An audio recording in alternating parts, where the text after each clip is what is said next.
As I sat in my quiet home, the soft hum of the refrigerator, the only sound breaking the silence, I couldn't shake the feeling of emptiness that enveloped me.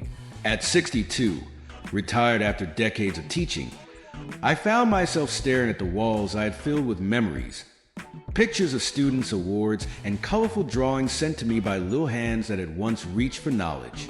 Yet now, those walls felt like a prison, keeping me confined to a life that felt somehow finished. Is this it? I whispered to the stillness, wishing for an answer.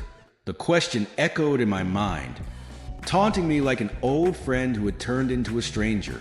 My mornings had turned into a monotonous routine of coffee and crossword puzzles, the thrill of grading papers replaced by an overwhelming sense of loss.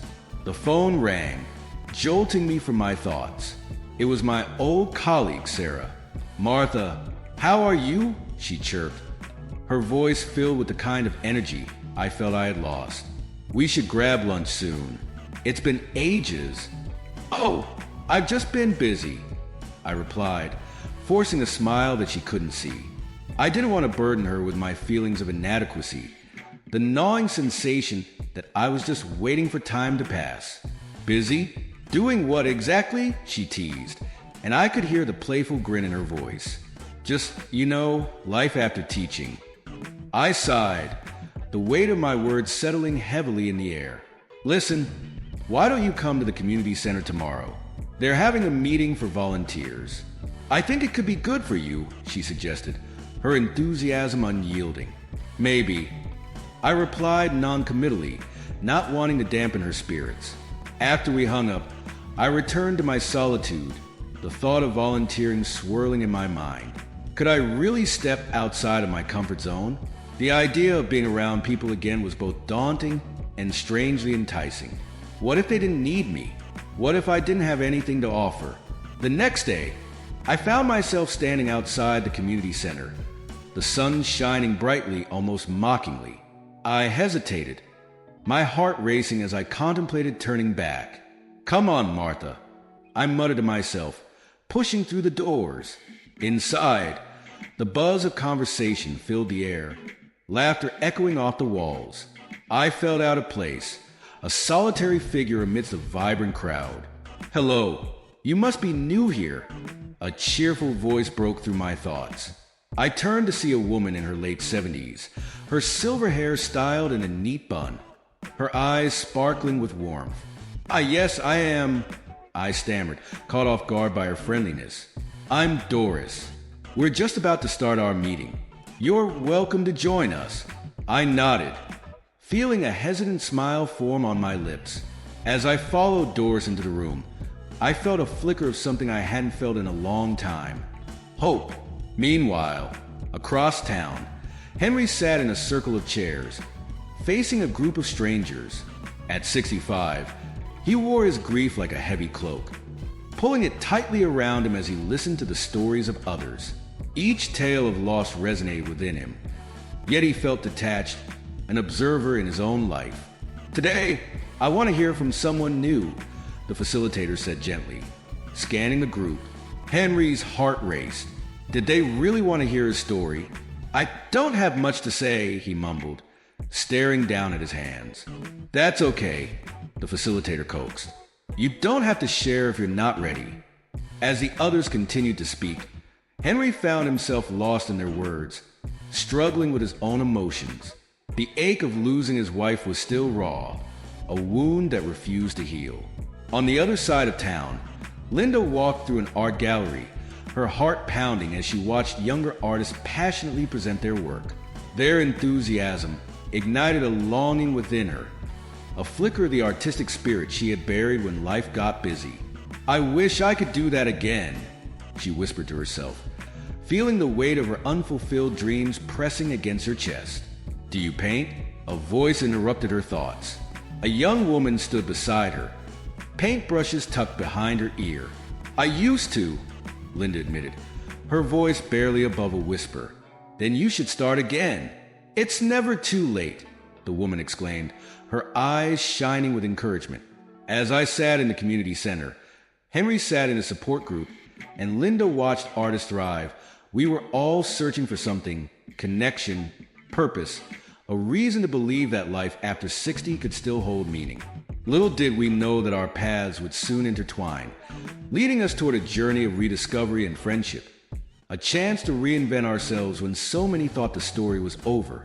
As I stepped into the community center for the first time, a wave of uncertainty washed over me.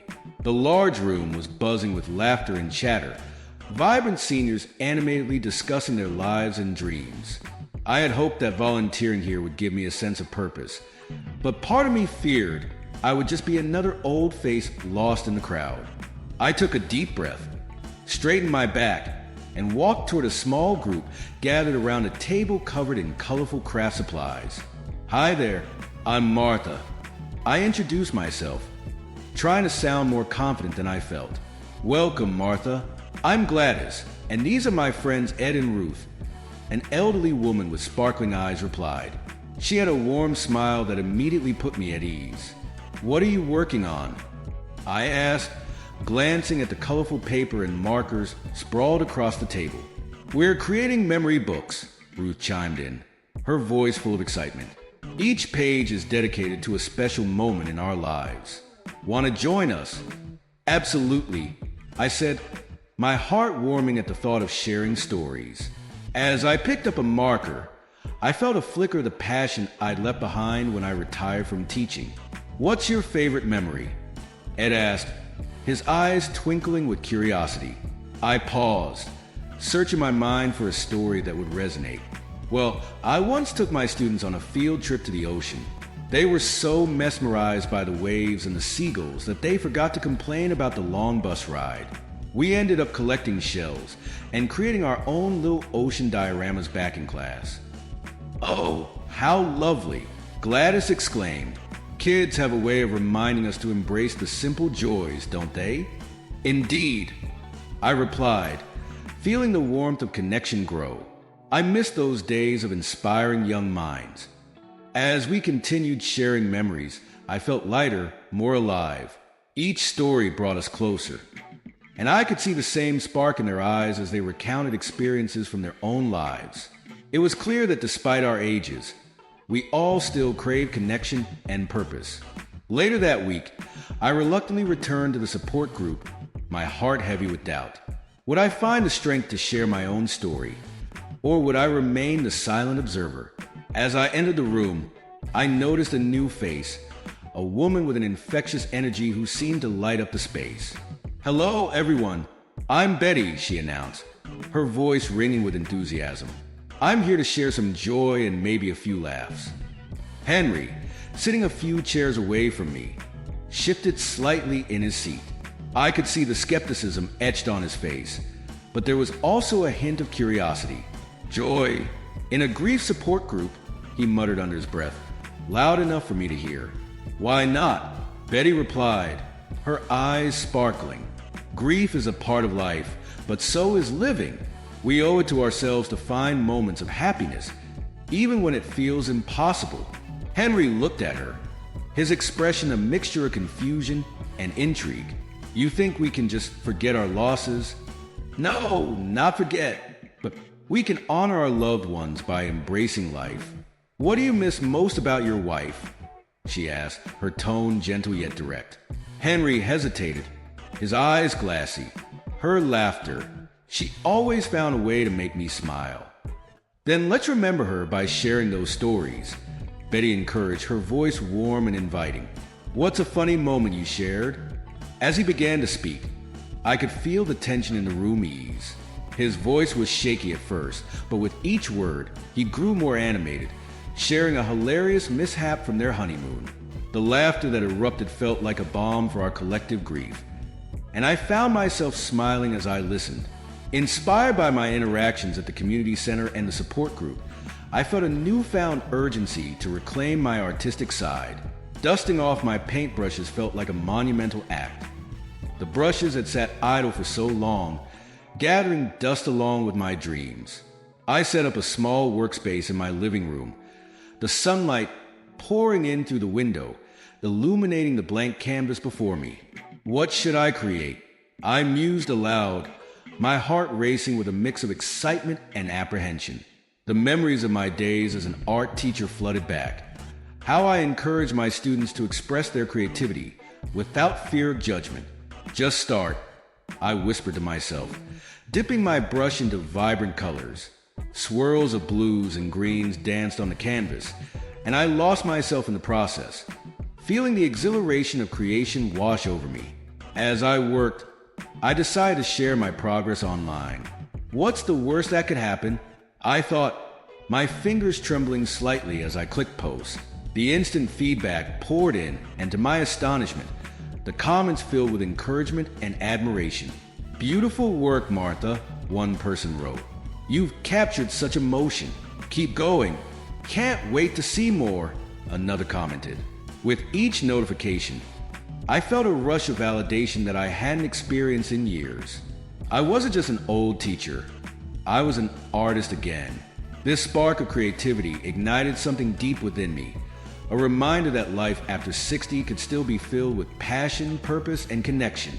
The sun streamed through the large windows of the community center, casting warm beams of light on the eager faces gathered in the art room. I stood at the front, my heart racing with anticipation. Today was the day I had organized an art class for seniors, and I was thrilled to have Linda as our guest instructor. As I glanced around the room, I felt a sense of pride swell within me. This was more than just a class. It was a chance for these vibrant individuals to express themselves and discover the joy of creativity. "Welcome, everyone," I called out, my voice resonating with enthusiasm. The group, a mix of familiar and new faces, responded with a cheerful chorus of greetings. I spotted Mrs. Jenkins in the back, her gray hair styled in a neat bun, and next to her, Mr. Thompson, whose twinkling eyes hinted at a mischievous spirit. "Today, we have a special treat," I continued, gesturing toward Linda, who stood at the easel, her presence exuding an artistic flair. "Please welcome Linda, a talented artist who will guide us through some techniques to unleash our creativity." Linda smiled warmly and stepped forward, her hands gesturing animatedly as she spoke. "Thank you, Martha. I'm so excited to be here with you all. Art is such a wonderful way to express our emotions and stories, no matter our age." She paused, scanning the room.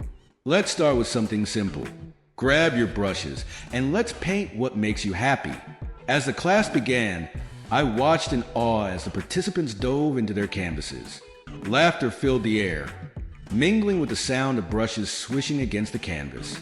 I moved around the room, offering encouragement and admiring the unique perspectives each person brought to their artwork. "Look at this," Mrs. Jenkins exclaimed, holding up her canvas, which depicted a sunlit garden bursting with vibrant colors. "It reminds me of my childhood home. I spent hours playing among the flowers." "That's beautiful, Mrs. Jenkins," I replied, genuinely impressed. "You've captured such warmth and joy." As I continued to circulate, I overheard snippets of conversation. "I haven't painted in over 20 years," Mr. Thompson said to another participant, his voice tinged with nostalgia. "I always thought I was too old to start again." "Never too old," Linda interjected, her enthusiasm infectious. "Creativity knows no age. It's about the joy of expression. Just let your imagination flow." The room buzzed with newfound energy, and I couldn't help but feel a sense of fulfillment. It was more than just art. It was about connection, rediscovery, and shared experience. I caught Linda's eye across the room, and we exchanged a knowing smile.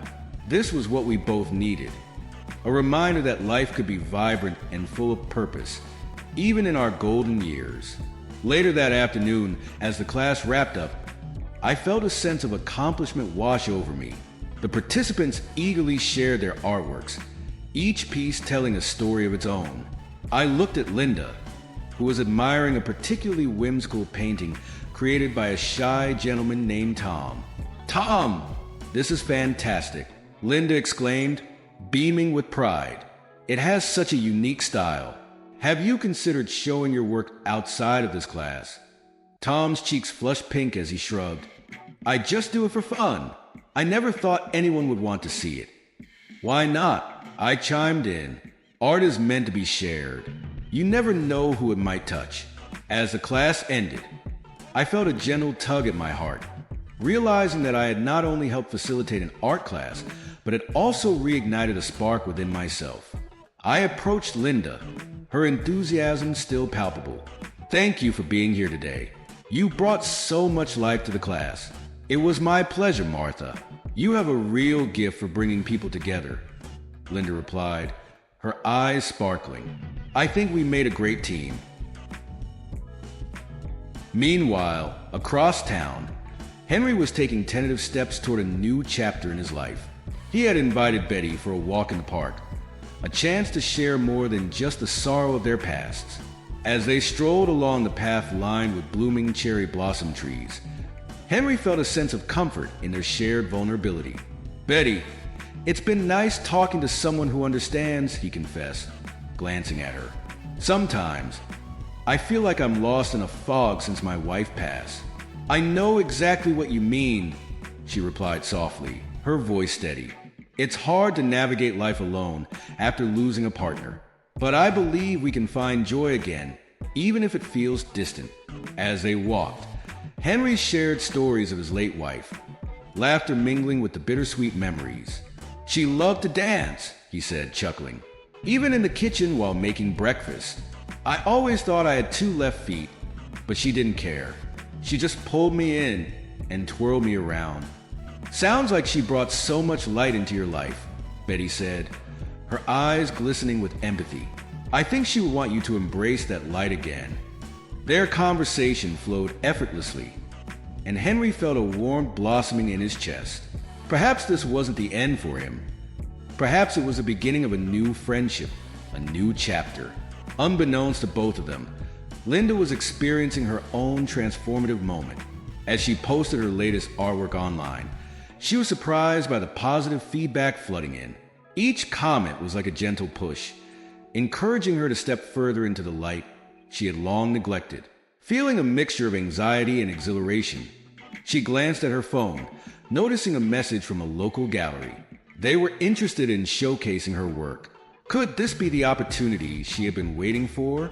The chance to share her passion and connect with others in a meaningful way? With every passing moment, the threads of their lives began to intertwine more deeply, weaving a tapestry of hope, connection, and reinvention. As I stood in front of the easel, the vibrant colors of paint splattered across the palette, I felt a renewed sense of purpose.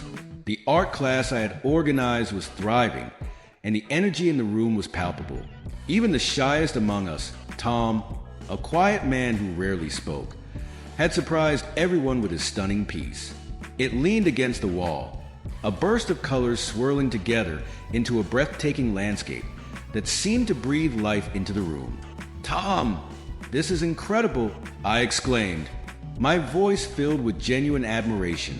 The other students gathered around, murmuring their approval, their eyes wide with wonder.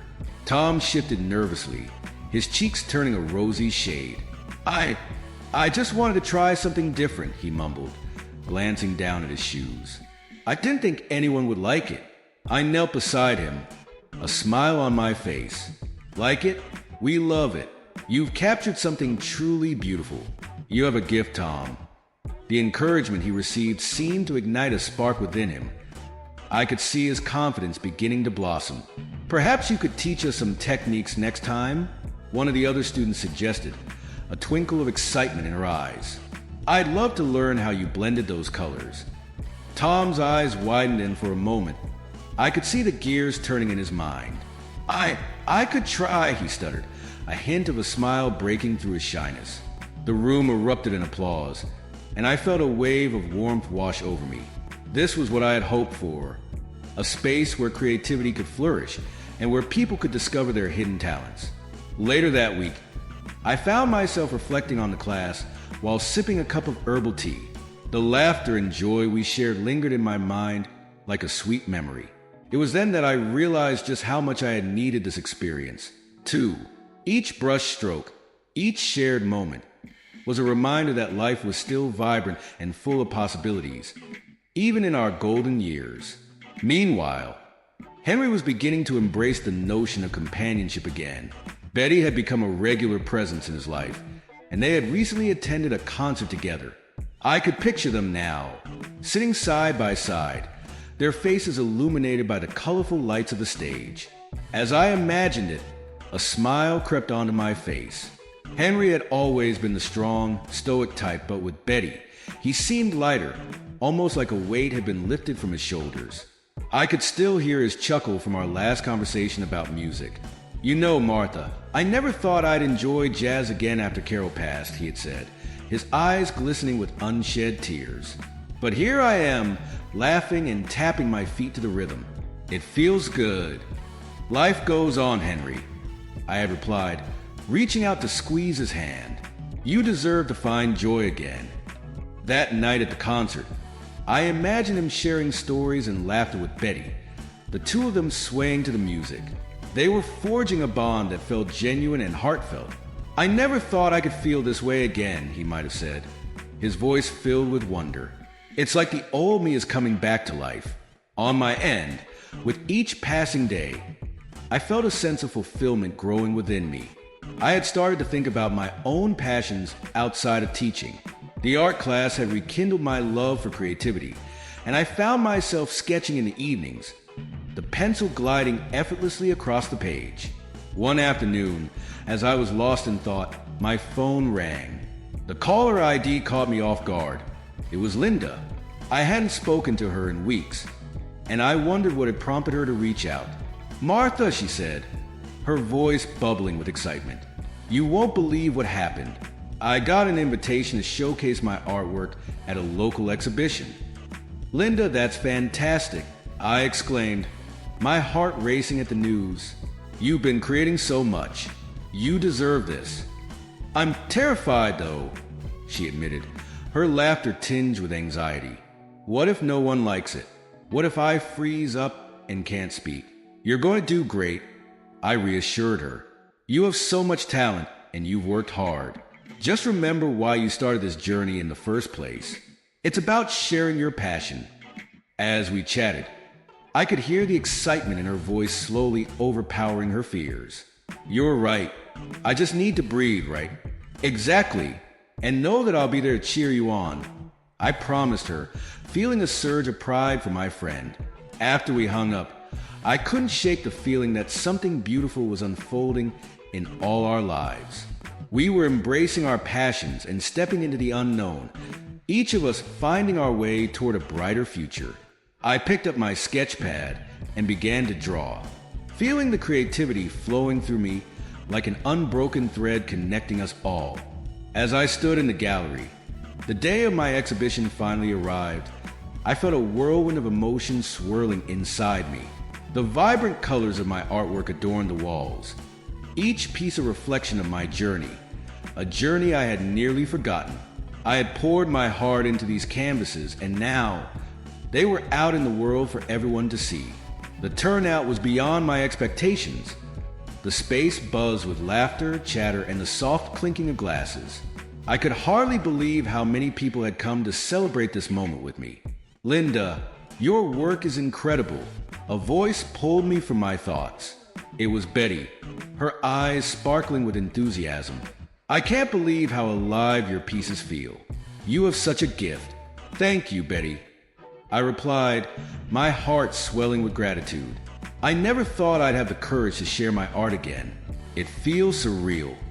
As Betty moved on to admire another piece, I gazed around the room, feeling a sense of pride wash over me. I had been so lost for so long, and now, standing here among friends and admirers, I felt a flicker of hope igniting within me. I caught sight of a couple discussing one of my larger canvases, their faces animated as they interpreted the swirling colors and shapes. It was exhilarating to witness my work sparking joy and conversation. A soft voice broke through my reverie. "Linda, is that you?" I turned to see Martha, her eyes wide with awe as she took in my artwork. "Martha, I'm so glad you came," I exclaimed, pulling her into a warm embrace. "What do you think?" "I am completely blown away," she said, her voice filled with sincerity. Each piece tells a story, and it's evident how much of yourself you put into them. It's inspiring. Thank you. That means so much to me. I replied, my cheeks flushing. You know, I almost didn't do this. I was afraid no one would care. Martha shook her head, a determined look on her face. You have to share your story, Linda. It's not just about the art. It's about what it represents. You've reignited something not just in yourself, but in all of us. Her words struck a chord within me, and I felt a swell of determination. Maybe you're right. I've thought about writing a memoir, but I've always pushed it aside. Perhaps now is the time. Martha's eyes lit up. Absolutely. You have so much wisdom to share. Your experiences can help others who feel lost or forgotten at this stage in life. As we spoke, I noticed Henry entering the gallery, his presence commanding attention. He looked around, appearing a bit hesitant, as if he were searching for something or someone. I felt a twinge of anxiety for him, remembering our conversations about his grief and struggled to find purpose after losing his wife. Let's go say hi, I suggested to Martha, eager to include Henry in our moment of encouragement. Together, we approached him. Henry, I called out, waving him over. His face lit up at the sight of us. Hi, ladies. Wow, this place is amazing, he said, glancing at the vibrant artwork. Linda, you've truly outdone yourself. Thank you, Henry, I replied, feeling a warmth spread through me. You're here. What do you think? I'm impressed. Really, he said, his voice softening. There's so much emotion in every piece. It's clear you've poured your heart into this. Martha stepped forward, her expression earnest. Henry, you should share your story too. What you've been through could help others understand the weight of loss and how to move forward. He looked at us, his brow furrowing in thought. I don't know. I've never been one to share my feelings. It feels strange to think about putting my life on display. Maybe not in a traditional sense, I suggested gently. But even small moments can inspire. You've lived a life full of experiences, and that matters. He looked contemplative, his gaze drifting to my artwork again. You're right. I guess I've always thought my story was too heavy to share. But if it can help someone else... Yes, Martha encouraged, her voice firm. You have a voice, Henry. Let it be heard, even if it's just to one person. As we stood there, a comforting silence enveloped us, and I realized that in this moment, we were not just three individuals navigating the complexities of aging. We were a community, intertwined by shared experiences, hopes, and dreams, each of us discovering new depths of purpose in our golden years.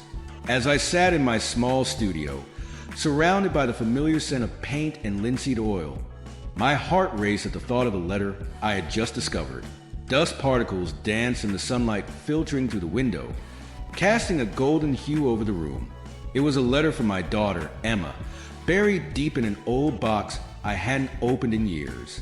My fingers trembled as I unfolded the yellowed paper, her handwriting unmistakable yet foreign after all this time. Mom, it began, I've been searching for you. My breath hitched, and I could hardly focus on the words. She spoke of misunderstandings and regrets, of a mother she felt she had lost to her own fears. Tears welled in my eyes as I read about her journey, her longing to understand the woman who had once been so vibrant in my life.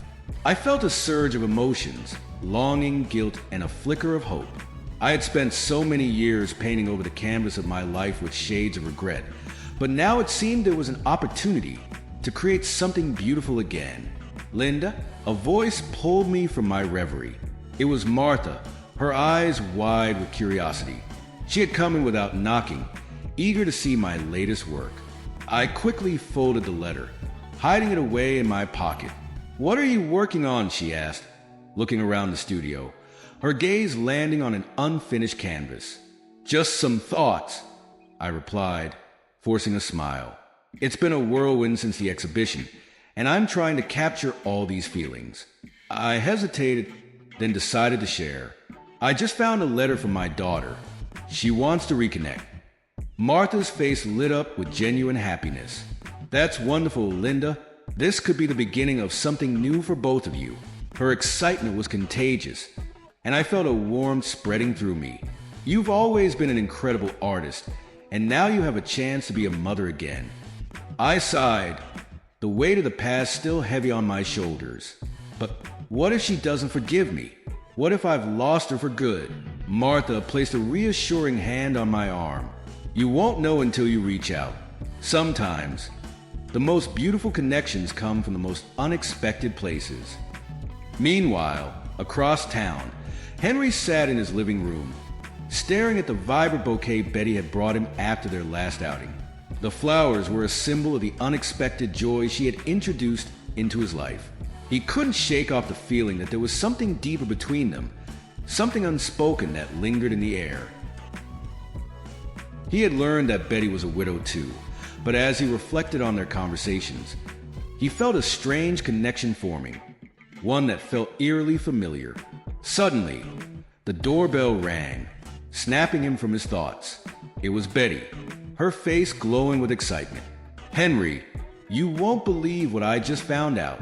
"What is it?" he asked, his heart quickening. "Remember I told you about my late husband?" she began, her voice tinged with nostalgia. "Well, I just learned that he was friends with your wife, Margaret. They used to talk about the two of us, you know. I think they wanted us to meet." Henry's heart raced. "You're telling me that your husband was friends with Margie?" "Yes," she exclaimed, her eyes sparkling. "I believe they were trying to connect us even after they were gone. It's almost as if this was meant to happen. We have so much in common. Our journeys are intertwined." In that moment, Henry felt a warmth flooding his heart, a sense of belonging he hadn't felt in years. "This is incredible," he said softly. "I never thought I'd find someone who understood my grief so deeply." As the afternoon sun dipped below the horizon, casting a warm glow over their conversation, Henry and Betty shared stories of their spouses, their laughter mingling with the bittersweet memories. They found comfort in their shared experiences, realizing that life, even in its twilight years, could still hold unexpected surprises. That evening, the three of us, Martha, Henry, and I, gathered together at a local cafe, the air filled with the scent of fresh coffee and baked goods. We exchanged our stories, our hopes, and the exhilarating possibilities that lay before us. Martha spoke of her memoir, her eyes alight with passion, while Henry shared his newfound connection with Betty, a smile spreading across his face. In that moment, I felt a profound sense of unity. We were all embarking on new beginnings, each of us reinventing our lives in ways we had never imagined. The challenges we faced were merely stepping stones towards something greater. As I looked around at my friends, I realized that aging didn't mean the end. It was merely the start of another chapter, rich with promise and potential.